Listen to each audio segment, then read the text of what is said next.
mwenyekiti wenu amesema ningeliweza nisije hapa.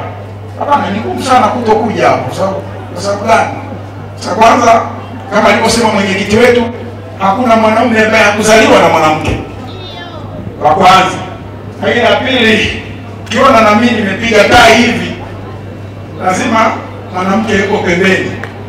Kiona mwanamume yuko rafu hivi, nywele hachani, suruali yake sio hata haikunyoshwa, hata kuongea anaongea maneno anarudia, ujue kule nyumbani hakujakaa sawa. Kwa hiyo maana yake ni kwamba nina kila sababu ya kushirikiana nanyi, kwa sababu peke yangu siwezi. Ni lazima ni familia yangu ambao mwenye sauti kubwa kule pamoja na mke wangu.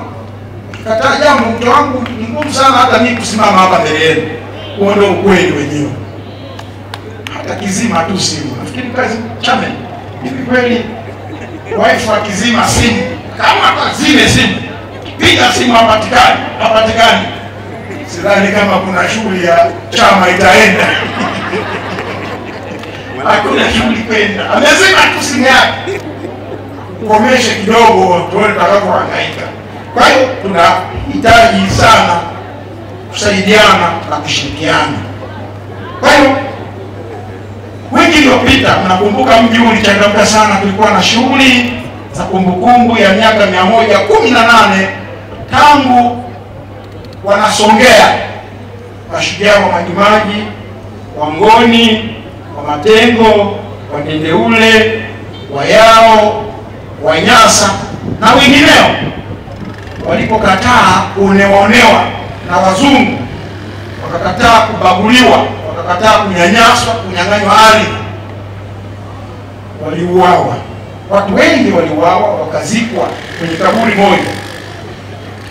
Katika harakati hizo za Majimaji ambazo mkuu wetu wa majeshi ya ulinzi na usalama ya Tanzania alikuja kuwa mgeni rasmi, akauchangamsha sana mji wetu na wanajeshi wakauchangamsha sana mji wetu.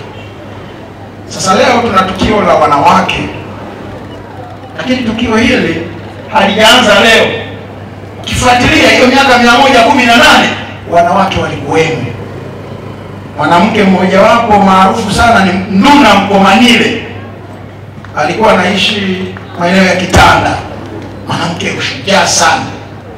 Wanahistoria wanasema yeye kazi yake kubwa ilikuwa ni kusambaza yale maji yale ya kunawa kwa ajili ya vita, ili wanaume wakikumbana na hayo marisasi hayawaui, risasi haijui, kutokana na imani ya wakati huo. Kwa hiyo Nduna Mkomanile ni mwanamke shujaa. Miaka 118 iliyopita aliwaunganisha wanawake na wanaume kukataa uonevu na ukatili wa watu kutoka nje ya mipaka yetu.